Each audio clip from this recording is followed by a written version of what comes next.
Good evening. Welcome to the Harker School and to this evening's Harker Speaker Series. I'm Jennifer Gargano, the Assistant Head of School for Academic Affairs at Harker, and we are in for a treat this evening.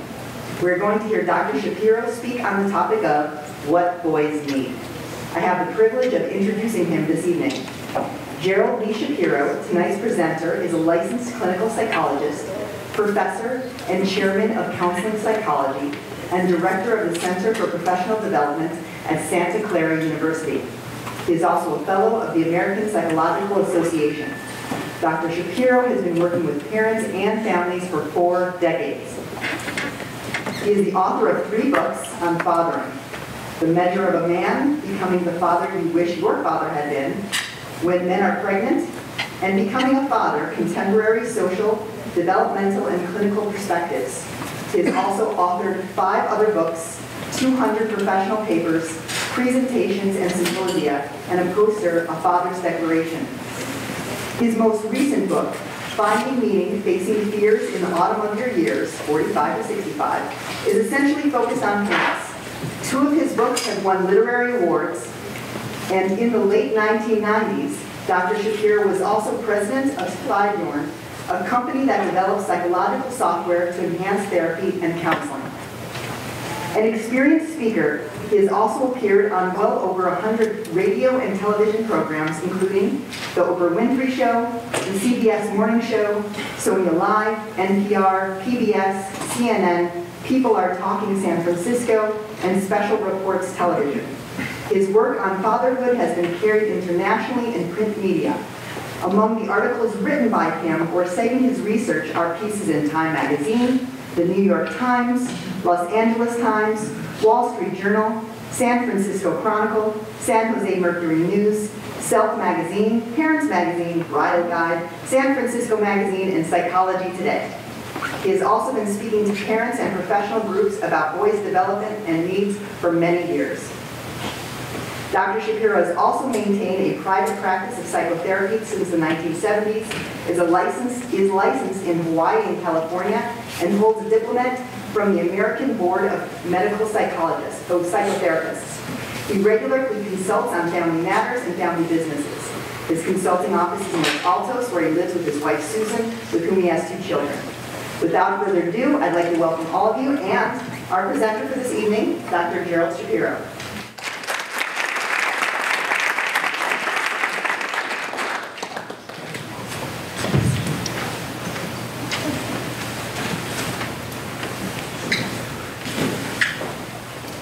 Well, hello. You may have wanted to hold the applause till you find out what I actually do. But we're going to talk about boys tonight. And I'm a college professor, so you have to be ready. You have to look at this slide very carefully, because there's going to be a quiz in a moment. The other thing I want to tell you is if you want copies of the slides, all the content slides are available on my website. It's there. Jennifer will also have the address, and we'll make it available to you. It's a free download on a PDF. So, ready to go? So this is what boys need: a healthy life for our sons. And here's the quiz.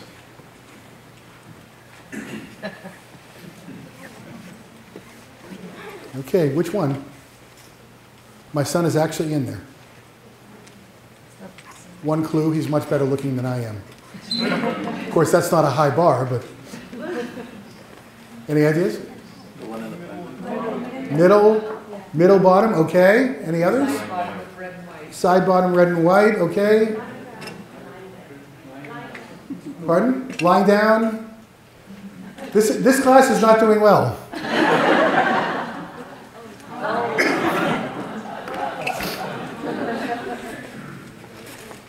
Okay, that's him. And like I said, you wouldn't know by looking at me that he worked for us at Santa Clara for about a year after he graduated from college. And the students used to define me as the hunk's father. Okay, so I'm an academic. I've actually been in college for 53 years. That's an actual number. I'm never going to answer that question, what am I going to be when I grow up? Never leaving school. And as an academic, I know you've met many academics before, and the reality of us all is we're extremely enamored with the sound of our own voices. So I could easily talk for 3, 6, 9 hours on this topic and be very happy about it.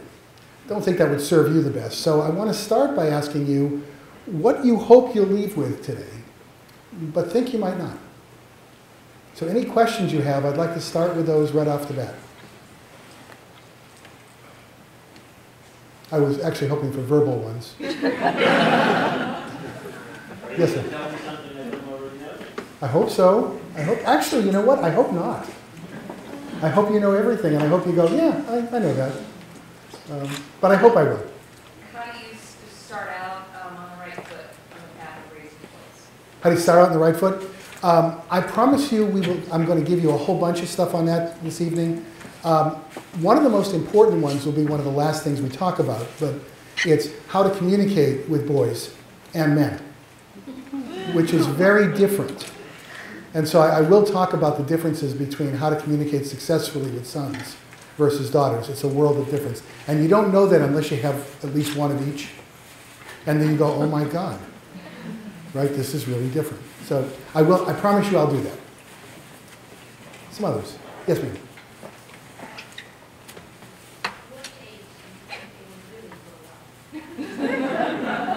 The question is, at what age do you think boys will really grow up? So, you're asking the wrong person. I'm still in school. So here's the interesting thing about all that. When we talk about growing up, they grow up dramatically. I don't know if any of you have kids in college yet, but each year in college you see a dramatic change. It's really interesting. It's like it ratchets up every year. And it keeps doing that after that. But the reality of brain development, neurological brain development, is the prefrontal lobes, right here, the prefrontal lobes in the brain, don't fully develop until the mid-20s. Those lobes of the brain are mostly involved with judgment. You see the problem here. When you think about design and design flaws, think about this. And if you work for Microsoft, I'm sorry you go through this every day, I know. Our children have their full operating and working and interested sexual apparatus somewhere around age 13 or 14. The full judgment clicks in a decade later. This is not an ideal plan. This is more of a joke. So the answer is, when do they grow up? They start hitting their peak. They start growing up much more in the late 20s. And for girls, it's only slightly younger than that. Because it turns out that girls' judgment also doesn't develop that quickly. Although they sound like it does. But there's a difference there. Some others. You do know you're being graded on class participation, right? No? Okay, well, if questions come up, let me know.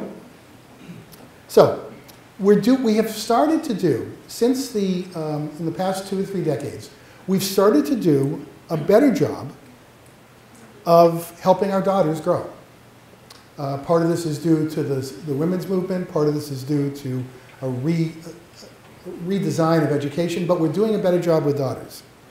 Unfortunately, in the process of redesigning curricula and in creating a world that's better for daughters, we have not paid attention to the sons. Now, no one wants to reverse the trend on daughters. Let's face it, that's a really good thing. But we need to find an equivalent technology, or an equivalent approach to our sons. So here are some benchmarks you want to look at. Boys are twice as likely than girls to be diagnosed with a learning disability. We don't know if they have twice as many. We just know they're twice as likely to be diagnosed. And this will come back later. They're twice as likely to be placed in special ed classes. High school boys are losing ground to girls on standardized writing tests. The number of boys who said they didn't like school rose 71% in the 2 decades at the end of the last century. And 80% of autistic diagnoses are boys. That's the lowest figure. Some are as high as 88. Okay? So these are not promising. There are some indications of this. Incidentally, just please do read the cartoons. But just to keep this in mind, if you really want to know what's going on with your sons, Zits is better than any textbook I've ever seen. It's in the Mercury News every day. But however, back to the important academic stuff. In the 1970s, boys were 58% of the college student body. Today, they're actually below 40 last year, which means that it was roughly 62% of all college students were female. Okay, boys are dropping behind. In fact, in our country, we have a very funny set of laws. We have a lot of funny everything, but funny set of laws. Do you know it's illegal in our country to have a single gender school unless it's for girls? You cannot have an all-boys school anymore. It has to be integrated. But all-girls schools are fine. Our Supreme Court gave us that. Praise be they. Okay. This is just a graph that is put up there to, oh, good, you can't even see the lines. That's good because it's a very confusing graph. Basically what it's about is looking at boys and girls and school success from conception through a master's program. And if we look at girls as being the white line, as being a constant, boys by comparison are here. So you see boys start out higher, and as they go through school, they drop down. So this is an interesting piece of the data puzzle. If we're looking at problems by gender, oh, I'm sorry, I should use different colors on this. I thought it shows up so nicely on my screen. Maybe you should all come up and take a... Okay, so if you look at problems, suspensions from public schools, expulsions, special ed, learning disabilities, emotional disturbance, speech, mental retardation, visual, hearing, and multiple disabilities. The only one that's roughly equivalent statistically of boys and girls is hearing. All the others favor girls, or boys are worse off. And if you're looking at the really serious stuff, if you're looking at things like suicide, teen suicide, boys are gigantically higher. Girls will make almost 3 times as many attempts, but boys are more successful, which is one of the few places you wouldn't want them to succeed. And it keeps going up into the 20s. So we're looking at some real problems related to gender. Now, we're getting information about it. In recent years, we're starting to get more and more information. These are a combination of, we should put this into. These are a combination of news magazines and books. There have also been some television programs that have really tried to explore if there is, in fact, a boy crisis. What's fascinating is that every time an article like this comes out, there's a rush to debunk it, usually by people who are not very informed. But the TV shows do their counterpoint thing. I don't know how many of you watch things like CNN, where they have the world's foremost expert on, and that person gives an opinion. And then, well, to counteract her opinion, we have found this guy in Ohio who finished the 2nd grade, we think, and is drooling a lot. We promised him beer to come on, and he gives his opinion. They call that balanced. This is what we're dealing with. So all the evidence seems to suggest that we are not attending well to boys. In school, out of school. We're not attending well to boys. Boys are fundamentally, developmentally different. This is just looking at the unspoken communication between girls and boys at the high school level. I don't know if you can read what it says, but it doesn't really matter, right, what all the details are. But these are the differences.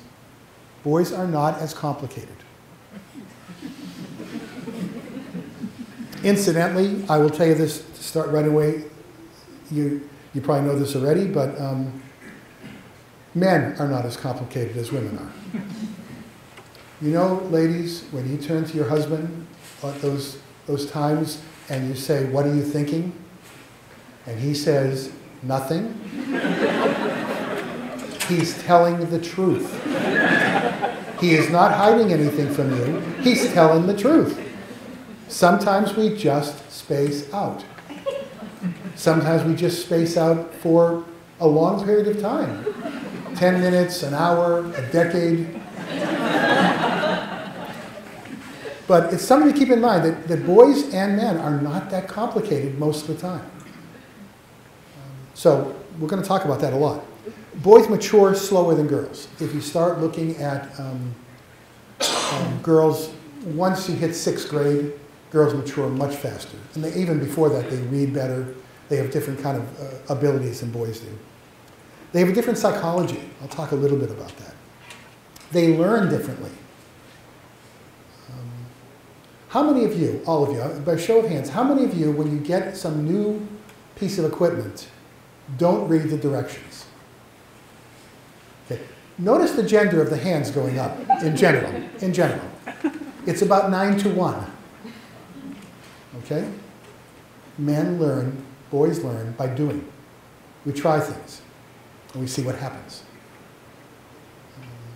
If you're a parent and you have a child who's at least in high school, you know that you now need them in order to use what is bizarrely called a smartphone. Right? As we were discussing earlier today, smartphones will not make telephone calls, but that's a separate issue. And then we've had some national programs that are really, really rough on boys. The worst one on a national level is the one that I like to call No Child Left Untested. The purveyors of it said No Child Left Behind, but in reality, we're testing for everything and we're teaching to the test. This is not the way to do education. This is a way to get a score. And I'm sure you've seen this. But it's particularly devastating to boys. Okay, and in reality, boys haven't changed that much. This is boys. Some of these are quite old. The picture on the lower right is from the 1940s. That's the boy with the knife and the electrical socket. The picture up here is from the 50s, the kid with his new 35mm camera taking a picture of the crocodile.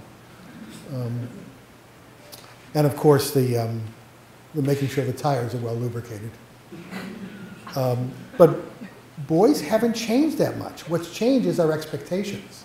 And as we alter expectations, we're going against natural tendencies for boys. AP courses, test scores, and we reward much more female-oriented approaches to learning. This is particularly true in schools. You may not have experienced it here, but when there are budget cutbacks, what's the first thing to go in a school? PE. The one thing boys like. The first thing to go. And it's incredibly important for boys' development. Incredibly important for boys' development. It's the first thing to go. Okay. Teachers are in a terrible bind. Are many teachers are here tonight? Oh. Well, welcome. Small number. But in most places, teachers no longer have control of the curriculum in their classes. And the speed of getting through material is mandated. It's not based on each class and each student. And if you talk to teachers, everyone will always tell you the same thing. The best teaching is individualized. But then we do these massive programs. Teacher-student ratios are up. Despite California's law for the first through fourth, right, the 20 people in a class, 20 kids in a class. Do you know what the average number of kids in second grade is in California schools that mandates no more than 20? It's 28. Phys ed and sports programs are cut or become increasingly competitive, and specialization is encouraged at elementary ages. You have kids who play soccer, you have boys who play soccer. AYSO? How many AYSO? How many CYSA? Or other, how many have other league kind of things? Okay. We are training our kids as if they were professional athletes in the 4th grade. I coached soccer for almost a decade. And every year, some parent usually, would come down and give the talk to my AYSO team. And it was like, if you want to play soccer, you can't be an AYSO. You have to be in an advanced league where they have special trainers and special coaches and so forth. The kids were 9. And they're pushing specialization. By high school, it's really severe. And I'll tell you a personal story. My son is a very gifted athlete. And he started to play water polo in the 8th grade. And then he went out for soccer in the 9th grade in high school. And the coach stopped him on the field and said, I know you're in water polo. And my son said, yeah, but that's in winter. And he said, no, you don't understand. If you're in swimming or water polo, you are no longer eligible for land-based sports. There's a lot of things that are land-based. I don't know if you ever thought about that. I mean, I think it includes video games. But we're pushing the specialization, which is terrible for kids because they want to try things and mess up and try again and try different things. We're making it hard. Okay, boys' brains. One of the books, one of the authors described boys' brains as kinetic, disorganized, maddening, and sometimes brilliant behaviors that likely are hardwired. They don't just have ADHD. There are certain hardwired things about the male brain.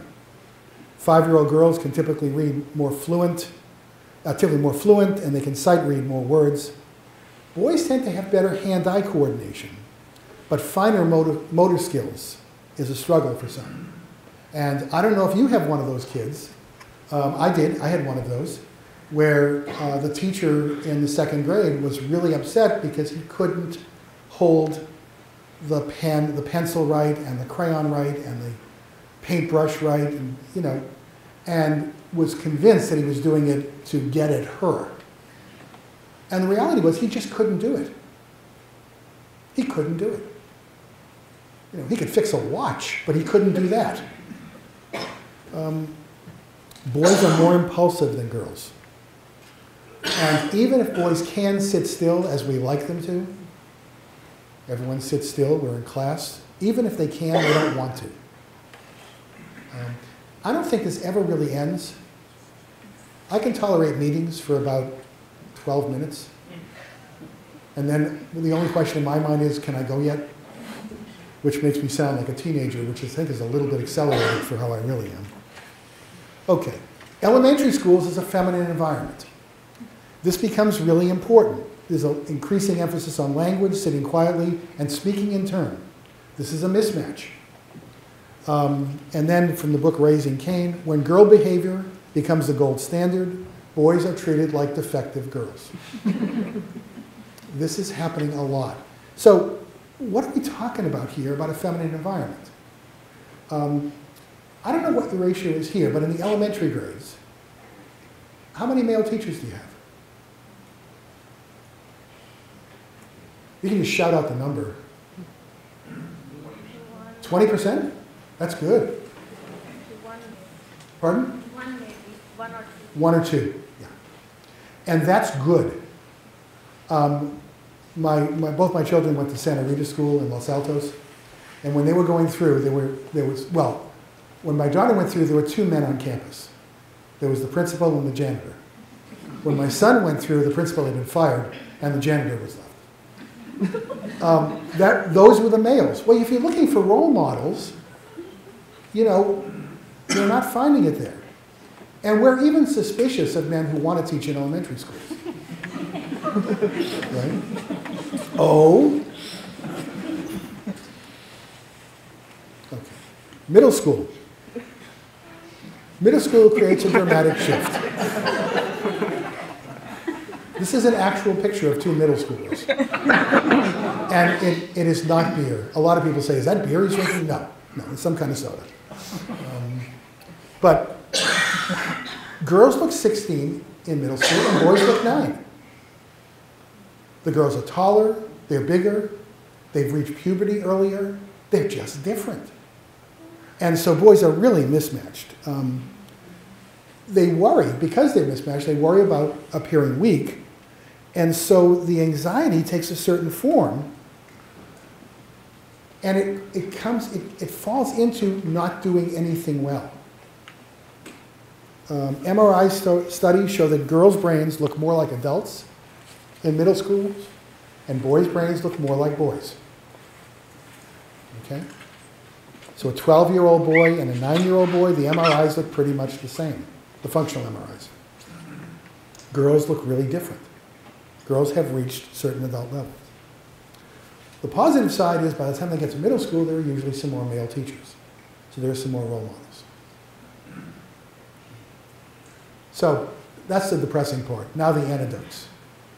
Okay, can you handle antidotes? Really? Okay. So the most important thing is for greater parental involvement and cooperation with the schools. The schools, I know teachers hate to hear this and administrators even worse, but parents need to be involved in the schools. This doesn't mean going in and taking a test for your kid. It doesn't mean arguing about a B+. It means being involved, knowing what's going on, having connection with the schools, working with the Parents Teachers Association, that kind of thing, and knowing what's going on, and certainly knowing your children's teacher. The biggest thing that we can do for boys is quantity of time with fathers. I repeat, the best thing you can do for boys is more time with their dads, okay, or other significant male figures. Obviously, it doesn't have to be, and in many cases cannot be, the biological father. But appropriate male figures are extremely important for boy development. Incidentally, that's not just good for our sons, it also spurs daughters' development. Daughters do better with involved fathers. So this becomes really an important issue, and I know I'm talking to people who live and work in Silicon Valley. And I know what work is like, right? Nonetheless, quantity of time. And I'm not talking about, that we say, well, I don't have much quantity, but I have quality time. Well, I got to tell you, you know what real quality time is with your kids? I know you'll all recognize this. Two parents are sitting there, and the kids are doing something on the floor, and you're just kind of watching them, and your child does something unbelievably cute. I mean, spectacularly cute.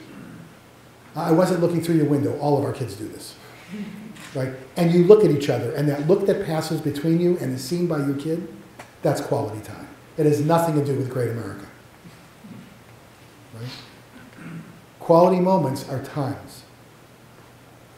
My sister and I were talking not too long ago. We come from one of those bizarre families where we're 4 years apart, but we both have the same identical memories of our childhood. It's really strange. We were talking about what were the best times of childhood, and we both came up with the same thing. Oh yeah, on Saturdays when Dad would take us to the donut shop with him. He would buy us a donut, he'd get a donut and coffee, and we'd have, hot chocolate or something, and we both remember that as being the best time. When you think about all the things that we did with our dad, it's very strange that would be the thing that stands out. But it's just we had him to ourselves. So quantity of time. Talking to boys in male language. I'm going to get to that. I'm going to talk about male language in a little bit. Looking at the world from a boy's perspective. Boys, from the time they get into trains, which is really young, and then dinosaurs, what do you think that's all about? Any idea psychologically what dinosaurs might be all about for little boys? Because they really get into dinosaurs. Powerful autonomy. You see, I was right. I'm not going to teach you anything. It's power, and it's because they feel so small. Right? Dinosaurs are big, but I'm just a little kid.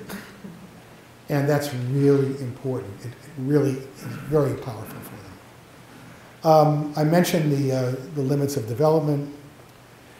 And one of the most important things for boys is acceptance. Connection, friendship, acceptance. Boys hang out with other boys and do well. Boys hang out with other males and do well. Boys hang out with their moms and do well. They need to connect. Girls do it through language, and it's just much easier for girls to connect. And it's much easier for adults to connect with girls because they sound so much older. Whereas when boys are telling you things, it's like, oh my God, how long is this going to go on? You know, some of the games they get into, and then they want you to know all the aspects of the game, and you can't even pronounce it. But acceptance becomes the key issue in dealing with all males, and it starts as early as 18 months. Acceptance. And you need to, with boys, accept and promote reasonable competitiveness. The crazy stuff we went through in the 70s, where all sports were supposed to become non-competitive, not good for boys. Reasonable competitiveness, not competing on every issue, not competing with their parents, hopefully, but finding their way in the world and recognizing where they stand and working with that. Okay. I mentioned this already.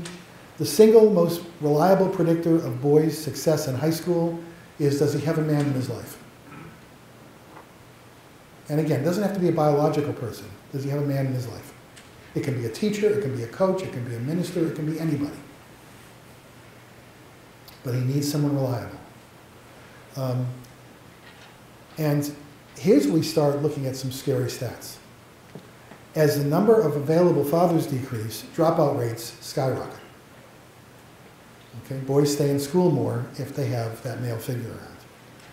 The scariest number I have ever seen in my life is that the percentage of boys in gangs, gang members in inner cities, with no male adult in their home is 100%.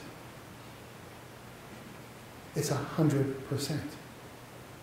This doesn't mean that every kid who doesn't have a male figure available to them will join a gang. But all the boys in gangs had no adult male figure. So they seek it in the group of boys where someone might be just a little bit older, and those are not great groups. And if you've read William Golding's Lord of the Flies, you have a real good sense of how crazy that can be. And if you haven't, I've just made a reference and it sounded very, I don't know, erudite or something, and you don't even know if I made it up. That's cool. Mentors are very important, and readings about adult males. How many of you have seen high school curricula recently, since the No Child Left Untested came in? Seen what English literature, what books are read in high school? How many of you are aware of that? Anybody? Okay, then I'll tell you. So there. When my son was in the junior year of high school, there were 9 books in the fall term. 8 were on young women coming of age. 1 was about a raft in the water, yellow raft in blue water, I think it was called, which I couldn't mix head or tails out of. And so he asked his teacher, this was a very good teacher, he asked the teacher, could he read other books in addition to the ones that he had to read and do book reports and get credit. And she sent him home with a note that he was being inappropriate because the books he wanted to read were those kind of books. I mean, we are not talking about 38 Shades of Grey or whatever that thing is. We're not talking about books like that. He wanted to read, you know, mystery stories. So I mean, we really have a very bizarre thing going on here. Okay, boys raised by involved fathers, we're staying with this theme, greater self-control, greater self-esteem. More cognitive competence. Boys raised by dads think better and talk better, with dads available. I'm not exclusively with dads. They have healthier competition. They're better at emotional self-regulation. They don't fly off the handle. They're more empathic with others. My wife did a phenomenal study for her dissertation many years ago. Just imagine what it's like for our kids, 2 psychologists. I mean, I can speak to this a little bit. As one of my friends say, well, if you have one psychologist as a parent, the kids are probably going to be pretty screwed up, but with two, they may cancel each other out. I hope we are doing that. But she looked at boys in the first grade, and she measured empathy. And she measured 20-something variables. And the only variable that showed any predictability was the amount of time they spent with their dads. Even when their dads were very low on empathy themselves. It didn't matter. It was just hanging out time. They have a better overall sense of well-being, which leads to better performance. Healthier and more flexible sense of masculinity for sons and daughters who have more time with dad. Femininity. And healthy sense of male intimacy. So we're talking about pretty major stuff. Absent fathers, I'm going to skip this because I think I've covered most of it. So I'm going to go fast. Oh yeah, the other thing that's really important is it's great for boys to have more contact with their dads, but you know what else? It's great for dads to have more contact with their sons and their daughters. It's one of the most amazing things you see over and over in the psychological literature. The more time men have with children, the better they feel about their lives. This is why I wish we could become kindergarten teachers, although we're not equipped for it. And one of the things that we can talk about a little bit if you're interested is this notion that for fathers, personal growth is defined by the capacity to leave the role of hero, the protect and provide gold standard for men, and to leave the hero role and move into the wise, trusted elder role. And that switch is dramatic for men. And you usually need younger people to do it. A lot of us do it at work with younger colleagues, or we do it in our communities, but it's very, very. Okay, we need to connect with our sons in male-centric ways. We're getting to the communication part. I don't know if you can read that. My mom thinks I have PDRD, parental directive retention disorder. I can't remember stuff they tell me to do. Mine appears to be a nag-resistant strain. So what are the ways that males communicate and listen the best? So if you're going to take home something from tonight, this is the take-home slide. Notice I kept you here for like 20 minutes waiting for it. I could have done this first and we could have gone out and get pizza. But I did do that. My classes at the university are 3 hours. So. Okay. I want to talk about gender and communication. I am not talking about functional communications. If I, sit. Okay. Functional communication would be if I would ask Jennifer, could I borrow that umbrella? She would probably either lend it to me or tell me she needs it. That's functional communication. There's nothing really crucial, relational about that. I'm talking about personal kinds of communication, things that are important to us. So let's look at the differences between men and women. I'm going to start with men. The first thing is men like conversations to be time limited. Is this a 5-minute conversation? Is it a 10-minute conversation? Is it an hour? Is it the rest of my life? I need to know. I can adjust to any of those except the last, but I need to know what kind of a conversation is and what the time is. Men need the bottom line first. We don't even listen to the story until we hear the bottom line. So it's a waste of time for us. We need the bottom line first. The first question is, did anyone die? Did anything get wrecked? Are we in trouble? Okay, now we can talk. Bottom line first. Women probably don't understand this, but men are the kind of people who will read the last page of the novel to see if they want to read the rest of it. And we will, of course, because of that, never read anything by Jane Austen. It's out of the question. Men can talk about one subject at a time. We have no way of understanding how when we're talking about where we're going to take the kids on Saturday afternoon, something my mother said 2 decades ago is relevant. My brain will not be able to pick that up. And yet, To my wife, it's perfectly logical. So we do one subject at a time. Incidentally, brain structures support this. I'll talk about that in a second. If men are having important conversations, it's best to do it shoulder to shoulder. Now think about what we do with our sons. Look at me and tell me that. No, you look at me in the face, right? At that point, if your son maintains bladder control, it's going well for him. Because that is not the way guys talk. We talk shoulder to shoulder. And if you doubt that, watch how many words come out of men when they're face to face and how many come out when they're shoulder to shoulder. It's a dramatic difference. Incidentally, a lot of this material comes from a variety of sources, but one of the best is Deborah Tannen's series of books, one of which is called You Just Don't Understand. She does a wonderful job with this stuff. But shoulder to shoulder communication.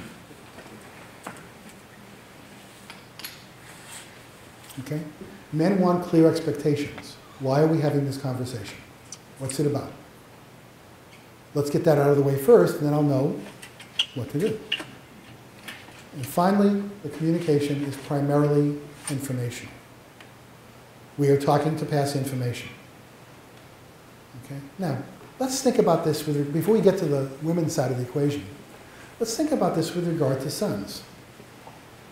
How many of you had that wonderful experience over dinner of saying to your son, asking your son, so what happened in school today? Right? And what happens? They actually say nothing, or you just get no response at all?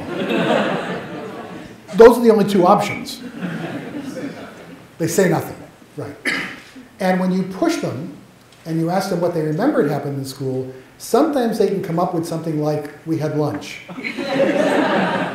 Sometimes. But if you listen to them talk with their friends about what happened in school, they can go on for all kinds of times when they're playing and they're sitting side by side or they're sitting in the car. It's really different. We talk best shoulder to shoulder. Right? And boys pick this up. There's a real sex difference that starts somewhere between 18 and 24 months of age. Yes? What do you mean by shoulder to shoulder? Side by side. Not face to face. So men have their best conversations when, if you want to talk to a guy and you want to have a good conversation, go for a walk, go for a drive, sit somewhere next to each other. If you listen to men talking during Little League games or soccer games when they're sitting in the stands, they're talking about everything, right? But they're not looking at each other. They're looking out there. We're both looking at the same things on the field. This is how we do it, right? If it's with a woman or a lover of some kind, lying side by side in bed is not a bad way. Although other things do happen to come up sometimes. But you know how men are. Yes? So is it easier if you watch a movie and talk? Yes. Oh. Yeah, TV is a great time. If you're not sitting next to each other in front of the TV or listening to music or whatever, you get so much more communication than if you're sitting across from the dining room table. Yes? Yeah, but in my mind, when you watch TV, how can you talk? So I've never heard a woman ask that question before. I'm sorry, I just couldn't resist that. You don't talk a lot, but for example, what do you think commercials are made for? For people to talk. You certainly don't want to watch the commercials. Especially, I don't know if you know this, but any commercials that come from insurance companies have now reached the beer commercial stage of stupidity. It's amazing. I'm almost running out of companies that I wouldn't ever buy insurance from. So, my son was a classical teenager. We'd be sitting having dinner, and either I, because of course we all do this, or his mother, would say, so, how was school today? How was the game today, if he played a game? And the response was, he would actually talk. He would say something like, and immediately turn the rest of dinner into a sprint event. how much food can be placed into the mouth and partially swallowed before I can get away from here. Okay? And, you know, and she made the mistake of asking about what was happening with his girlfriend. I thought that was insane anyhow. You know, and he didn't even grunt. He didn't grunt at those points. He just looked at her like, you know, I come from a different side of Mars. You know, we don't talk to people from your side of Mars. You know, and she was used to a daughter who was 6 years older who would talk about every detail of what everyone wore when, you know, when they went anywhere. So it was different. Yes? The shoulder-to-shoulder thing, is that universal of men from every culture or mostly the U.S.? I don't know about every culture. I know about Europe, I know about Japan, I know about North America, and I know about Mexico. I can't speak for other, well, some parts of Asia, besides Japan, Israelis prefer that also. I can't speak for all cultures, I don't know all cultures. But it doesn't matter, most of the people you know are probably going to be in that group. I mean, just think North America. It's a lot of guys in North America. Although sometimes if you're on Match.com, it may not seem that way. So my son does not communicate in those situations. But I learned some secrets, which I'm going to pass on to you. And it came out when we were looking at colleges, and I decided that I didn't want to fly because I wanted a chance to talk with him to really get a sense of what he wanted. So we drove. Almost all the places we went to were on the West Coast. When we went east, we would rent a car. So, you know, we drove. And one of the greatest experiences I had was on the road down from the peninsula to Los Angeles to look at schools. I asked him if he would drive, which, you know, he's 17 and a half years old. You know, that's like saying to anybody, would you like some ice cream? You know, can I give you some money? You know, so he said, sure. We got in the car. Before we got onto Route 85, he started to talk. And he talked, and he talked about every aspect of his life. So, I mean, I was amazed at the depth of his thinking, at the sophistication of his thinking, at what college meant to him. And I wasn't so happy to hear about some of the other things he was talking about, but you know, he was talking, and we got to the Grapevine. Is it called the Grapevine? Yeah. We got to the Grapevine. He pulled over into a rest stop. He said, Dad, I'm kind of tired. Would you drive the rest of the way? And then he stopped talking. Side by side, him driving. Now, here's the question. Why is it so important for him to drive? Pardon? That's what you would think, but that's not the reason. I mean, it's good for him to be in control, absolutely, but there's a better reason. Primary focus is driving. And there's more to it than that. Let me give you a visual demo. Not this. No headphones and no whatever that is. Not driving, in the car. And the headphones are on, listening to what he calls music, which I refer to in rather unpleasant terms. But he says that the music that I like sounds like an unanesthetized cat undergoing surgery. The only unfortunate part of that is I think he's onto something. But it's so important for boys. Go for a ride and let them drive. If you could, I mean, as it turns out, and this is a horrible admission to make, this is one of the worst things for any parent to admit. At some point, both my kids became better drivers than me. I mean, I really recognize that. That's a scary thought. I mean, I don't think I'm a bad driver. I mean, most of your cars, well, about half your cars are okay still. If you came in before me. You know, but I mean, I really had that realization. So I was actually safer in the car with him driving, which was good. And then watching him interact was amazing. So the side-by-side, it's so important. But let's contrast this with girls, because I think it's, you know, an important piece. Women, girls like time open in a conversation. I don't know what's going to come up. Talking is fun. I don't know how long it's going to be. We'll just talk and enjoy it. Okay? Women like the story first. The more twists of plot, the more characters, the more description, the more interweaving of multiple stories, the better, right? And the bottom line may even be just an afterthought to please the guy, because it's the telling of the story that's really the neat part. Women like to interweave many subjects. As I mentioned before, something that my mother said 20 years ago becomes part of what we're doing on Saturday. Or anything else. A lot of things get interwoven. Women prefer face-to-face communication. It feels more intimate, it feels more honest, it feels more connected. So women prefer conversation to be face-to-face. Women like open expectations. I don't know where this is going to go. We'll see. We're talking. What could be better? You actually should never ask a guy that, because he's liable to say, quiet. And the most important thing about a conversation is where the relationship is at the end of the conversation, not any information that gets passed. Where the relationship is. Now, I hope you can see the pluses on both sides of this equation. I hope you can see how they both make total sense.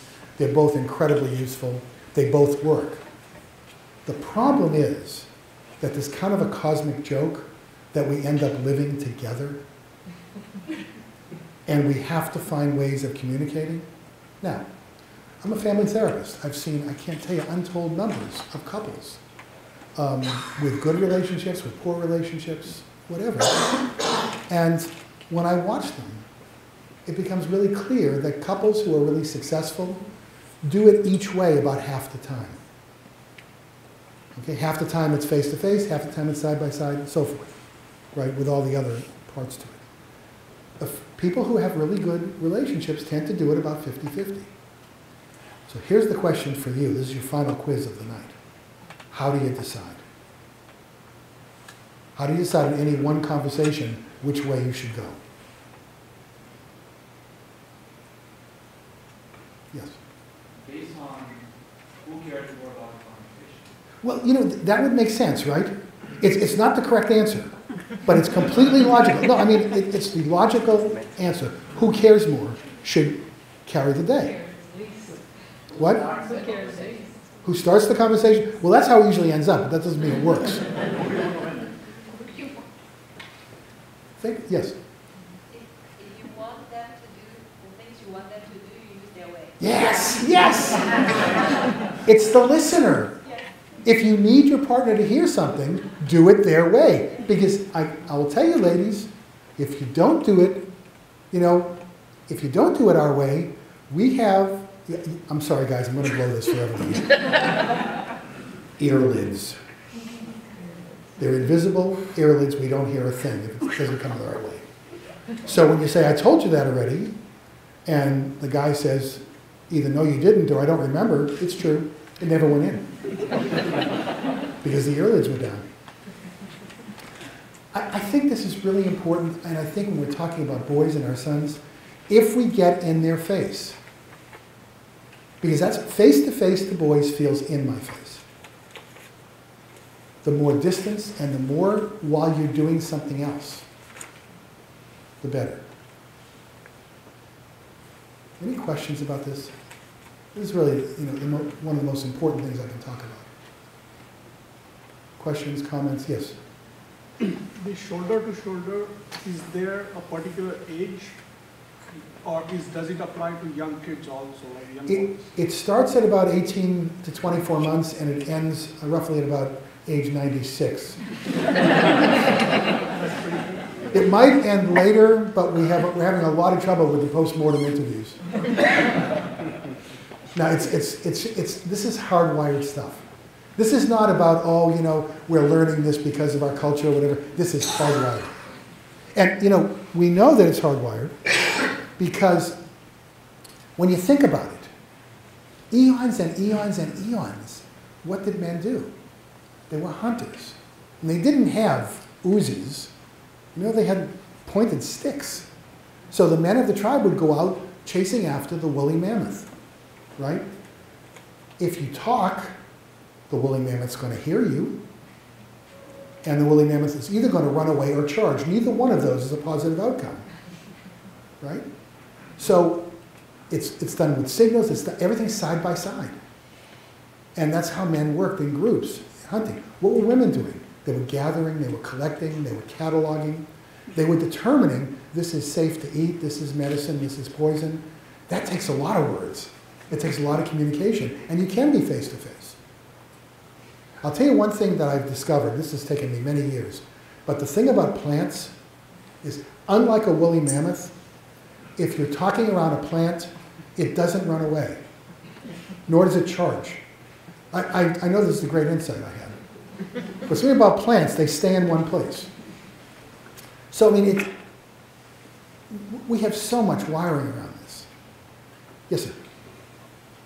Just listening to you on the shoulder to shoulder, side by side, you know, I have a slight different variation on this.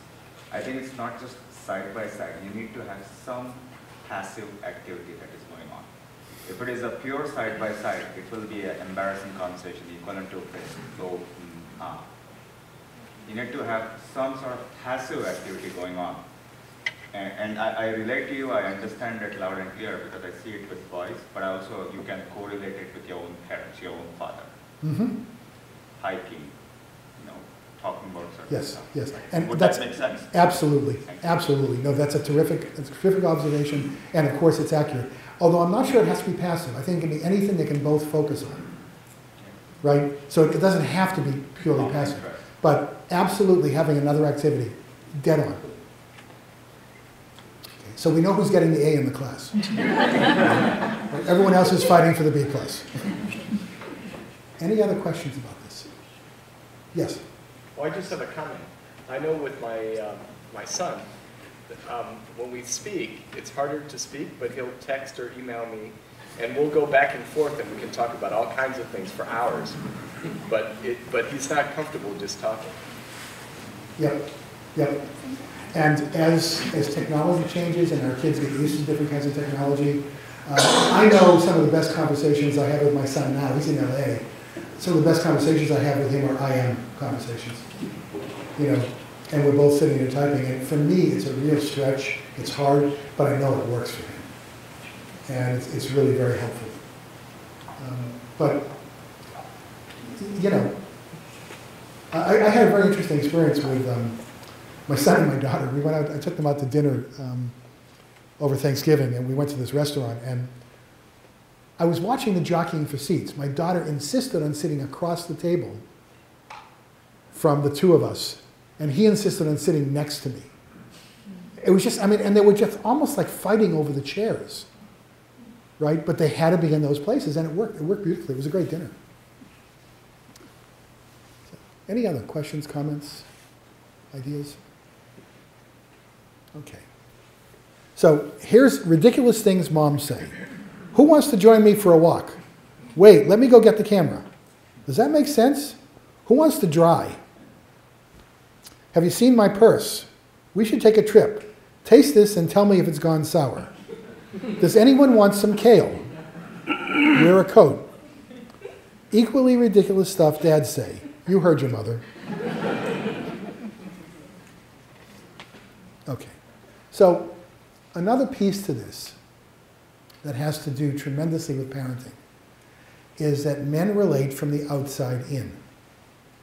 They start with the world and bring it in to themselves, into their families. Women start with the inside and go out. Now think about what this means in terms of parenting. Men bring the world to their children, to their boys, and their girls, but they bring the world to their boys as a shared experience from out there. Moms understand what's going on inside the hearts of their sons and speak from the inside and move out. Okay? Obviously, if a kid has both of those, they have the whole package. Right? But it's really interesting to watch the differences. And when I say men and women, I'm speaking in huge stereotypes. You may be in a family where it's exactly reversed. And it doesn't matter as long as they get both. But men start with the world and bring it in to their kids. They parent by pointing to examples. They parent by looking at the world. They parent by doing things out there. Moms parent by understanding. I like to refer to what moms have is an invisible, unbreakable, emotional umbilical cord. They really, I'm so impressed by this and amazed by it, how well moms understand what's happening inside their children. And so empathy for moms starts on the inside. Right? Now, if you have a son and you can be empathic with him, you can also be empathic with the sense that he doesn't feel comfortable with anyone being inside there with him. And so you have to work with that a little bit from the outside to work toward him so that he doesn't feel threatened. And of course, sometimes he wants you in there because that's where he feels most loved. Does this make sense? Like, this means yes, this means no. If I just see eyes with no eyeball, I freak out, so please stop that. I don't care what you smoked before you came here. It's not good for me. Does it make sense? Oh, good. Okay. Well, men relate from the outside. They don't know. They don't have this invisible emotional umbilical cord. So they focus on, with their kids, things like rules. So let's look at some quick examples. You have sons. When sons are playing with mom, who defines the play? The sons. Right. The son defines the play. So the mom ends up being the sheriff of Nottingham to her little Robin Hood, right? Or whatever else they're playing. The son defines the play. Right? She adjusts the world to the internal need of the child. Okay. This is very cool stuff. I mean, I'm so impressed by moms. The only group that I find more impressive are moms who are also kindergarten teachers, because they're the best. How do dads parent? Which of the letters in the word no do you fail to understand? No, the rule is this, you did that, this is the consequence. We agreed on this, don't you remember? Dads bring the world to the kids. So what are the moms giving the child in playing with them this way? Pardon? Acceptance, safety, power, creativity, freedom. And what are the dads offering the sons by bringing the outside to them? Pardon? Well, but what do the rules do for the psychologically? Structure, and what does structure do? Structure is comfort. Structure is safety. Right?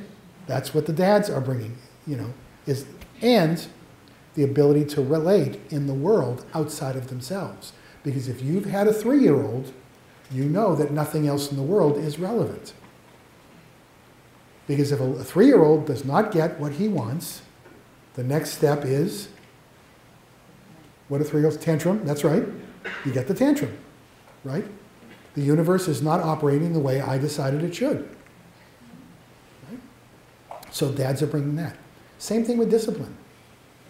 You know the difference between mom discipline and dad discipline most of the time?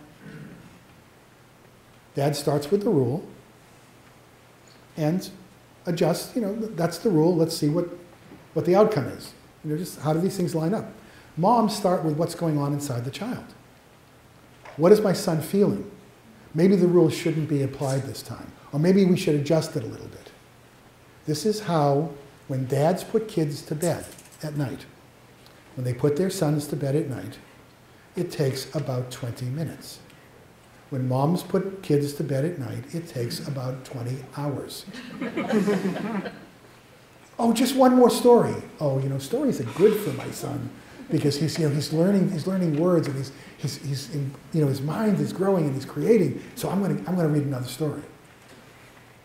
But it isn't just one, because as soon as that one's done, the automatic words are one more. So dad provides the limits, mom provides the understanding. And again, it might be reversed in your household, but these are the kind of things that make a huge difference. Okay. I thought you should see this. Excuse me? Yes. So it will be a perfect world if mom comes home on Monday, Wednesday, Friday, and then dad comes Tuesday and Thursday. So what happens? They sit there at home at the same time. They have different views about the same thing at the same time. So Okay. what should be done? So you're talking about those situations where mom and dads disagree about parenting.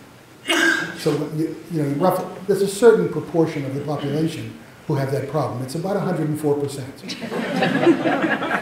Okay, you need to decide who's in charge now, and the other one has to go along. You need to decide one doesn't have to be out of the house, right, or out of the county, and not hooked up by some kind of electronic device. I'm listening on my smartphone, right? But if it's my night, then she needs to let me do it my way. Now, if I forgot for the 37th time to have my son brush his teeth, it's good for her to remind me. But not to tell me how to do it. You know one of the ways that moms get trapped in the world? It's a fascinating phenomenon. They have an infant, right? And they're going to leave the infant for the first time. And they leave the infant with their husband, the father, right? And they leave the infant with the father with all the instructions, right? It's a 38-page document in 6-point font, okay, with 2 reference books. And she leaves the father and the child together and goes to the door and stands in the doorway. And then it's time for the dad to change the diaper. And he doesn't do it the way she considers the proper way. So she makes this sound. This scares the dad. It scares the child. The child starts crying. The dad might also. The child starts crying. The mother races in and saves her child and puts herself in prison for 3 years. Self-imposed prison. And I want to tell you something. If you don't leave with anything else here tonight, I know you don't have infants, most of you. We have some pretty solid data on the fact that we have yet to find a child who has perished from an improperly affixed diaper. We know of some sofas that have not made it, but children seem to survive it. So, I mean, it really is who's in charge tonight, and they get to set the rules. And it really is different. And kids know how to play you by the time they're 2. By the time they're 2, they know what to ask mom and what to ask dad. They know what dad's going to say no to and what mom's going to say yes to. They go to mom. Yeah. So is it healthy for the kids to play differently or Yes. different parents? Absolutely. That's the way they learn about the world, because there isn't one standard in the world. It's great for them to learn that. That's really important stuff. Yeah, if you have 2 parents, I can guarantee they disagree on parenting. Okay? So I've done a lot of men's groups. And in the course of doing men's groups, there are certain themes that come up in every group. These are the themes. This is what men are missing, adult men are missing, and this is what boys are missing. Men need more friendships, particularly male friendships. Boys need a group of boys. I mean, you've seen the soccer when they're like 6 and 7, the bunch ball, right? They kind of move as a group around the ball, right? They need that. They need to be together on the playground, if they have a playground. They need those times to work things out with other boys, and they usually do it as a large group. On the other hand, girls, if you look at 3rd grade boys to 3rd grade girls, it's a fascinating difference. If you see a boy on the playground, you'll see 6 or 7. If you see 3 girls sitting together anywhere, one of them will be crying in 10 minutes. Right? Men need that friendship. They need a relationship with an adult male, and the biggest fear for men is abandonment. So, if the biggest fear is rejection and abandonment, and there are lots of psychological reasons for that, what's the answer? What's the opposite of that? Acceptance. Absolutely.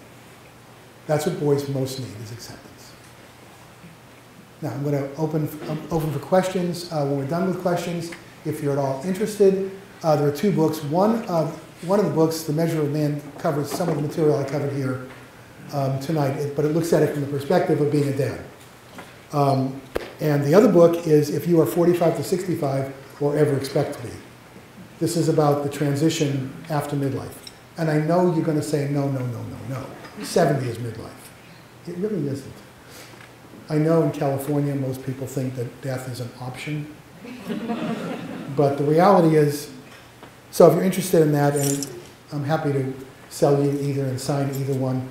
The Measure of Man is 15, Finding Meaning, Facing Fears is 18.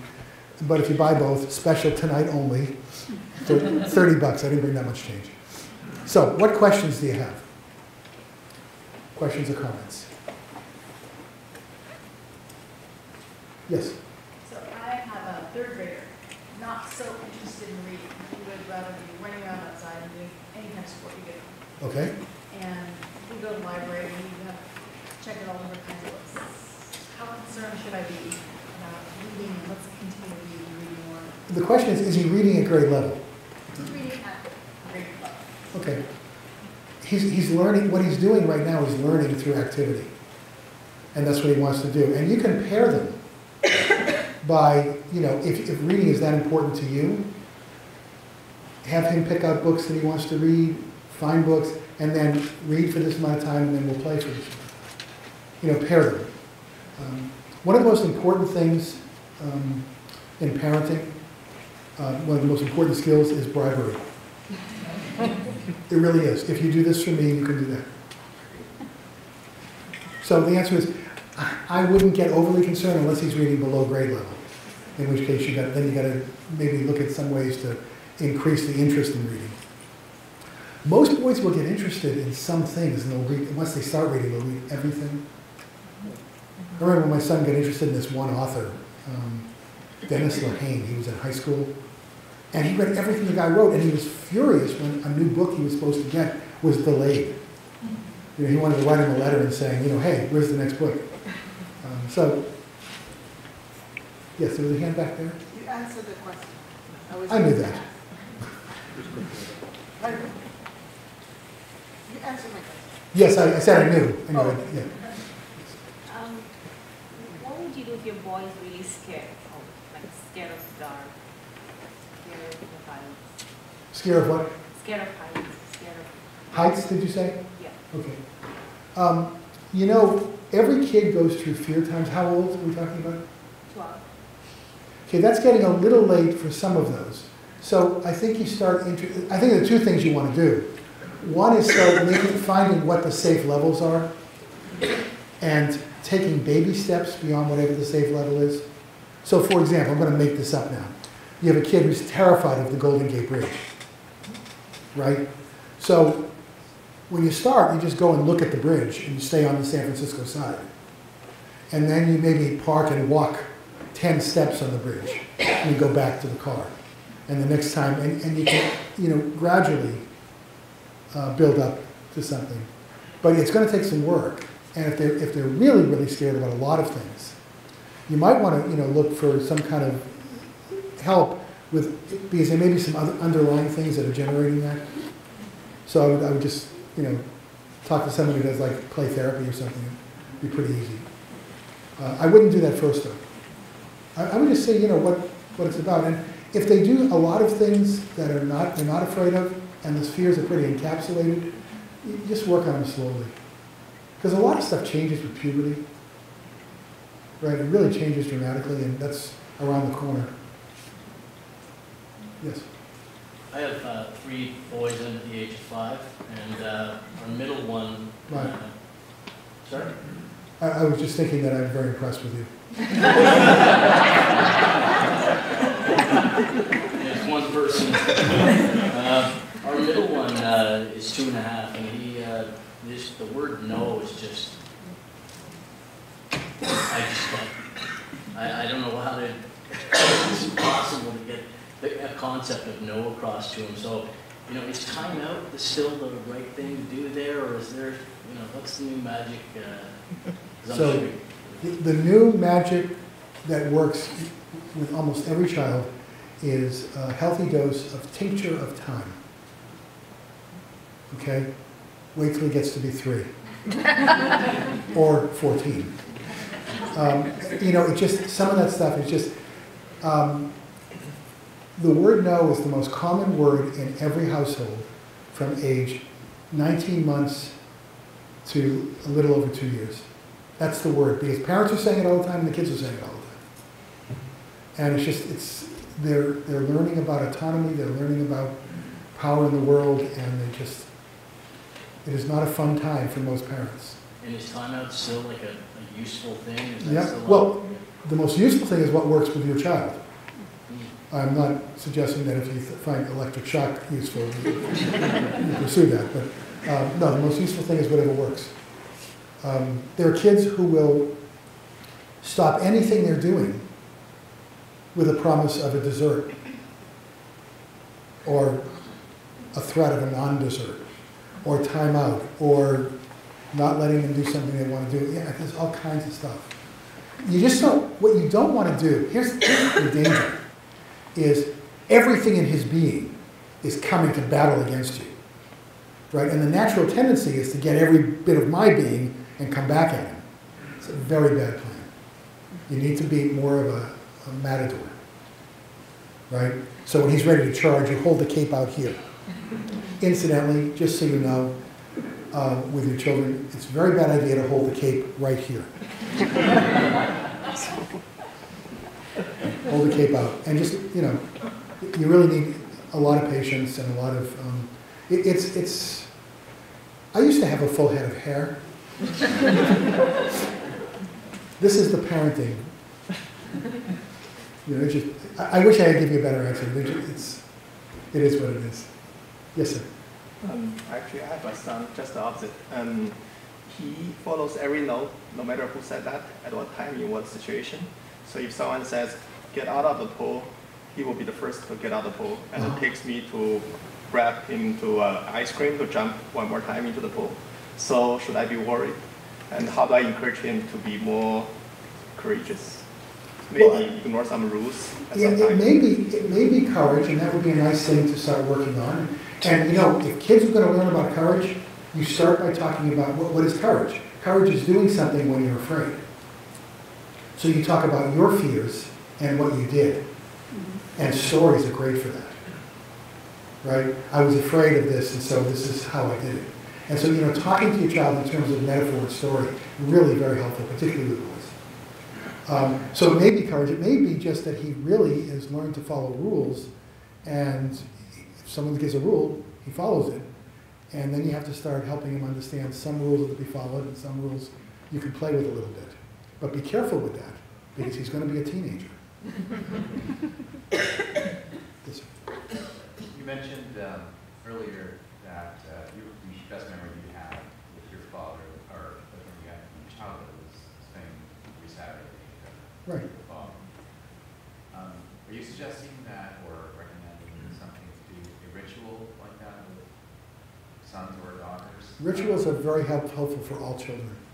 Kids they always want to do what they did yesterday. And rituals are very good for them. You know, I left out a part of this thing when I was talking about moms playing with sons, and the son directs the play.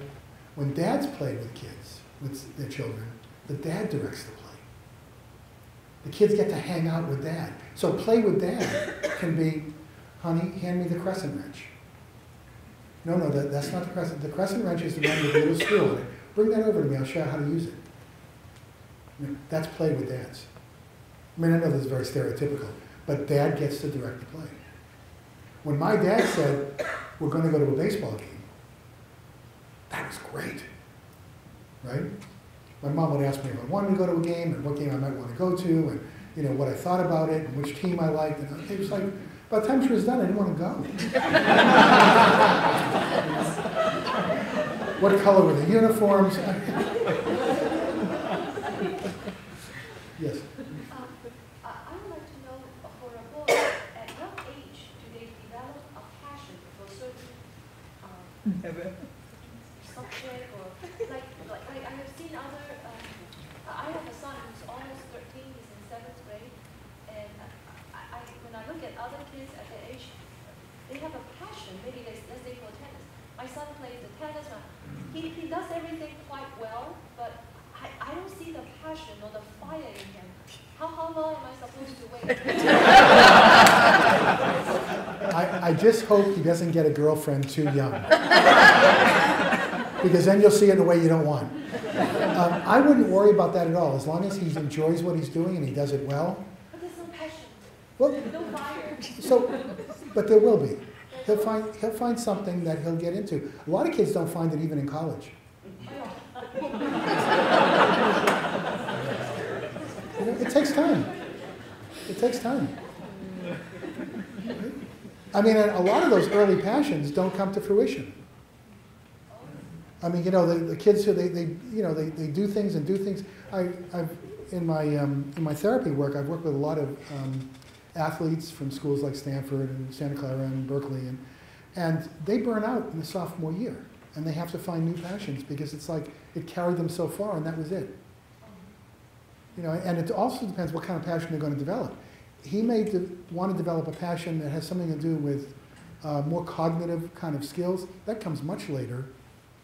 You know, if you want to be a female gymnast, you're done at puberty. You know, 15 years old and you're done. Your career's over, right? Most of us is trying to figure out what we want to do. So I would not be worried about that. But he's very passionate about the game. So?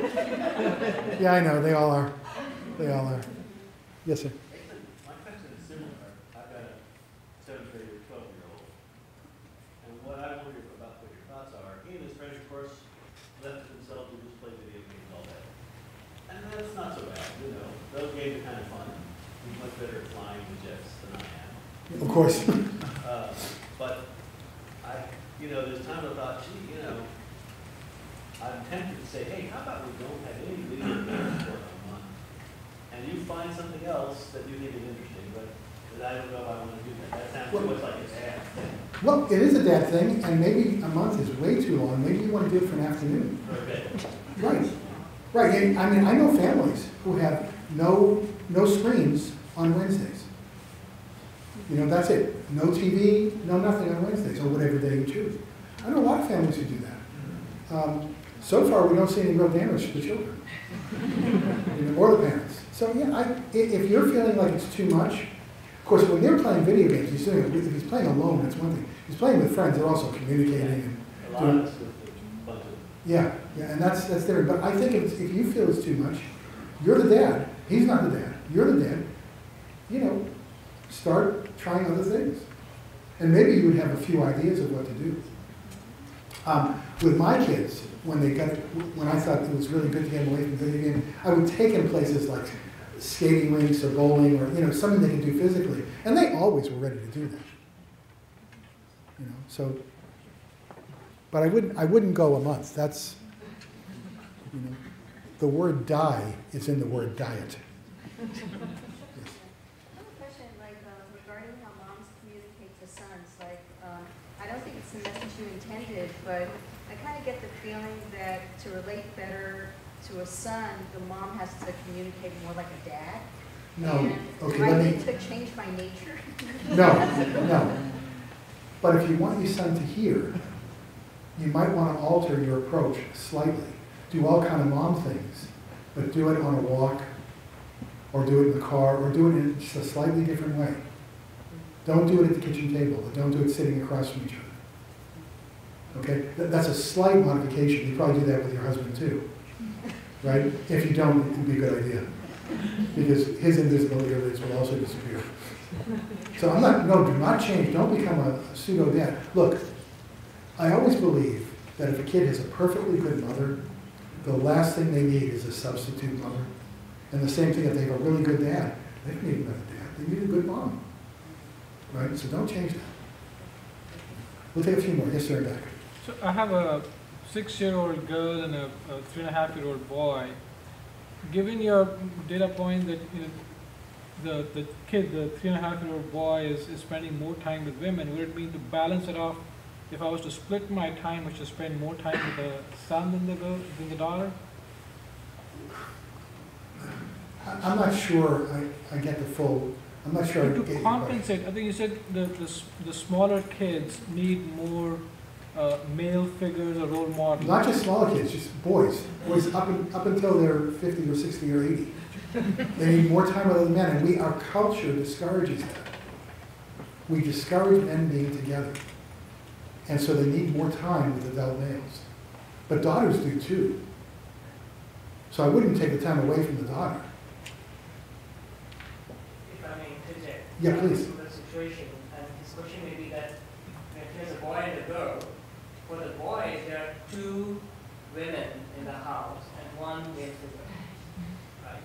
Is that your point? That's part, and also in the school, he's getting all women to interact with. So he needs more time with them. Yeah.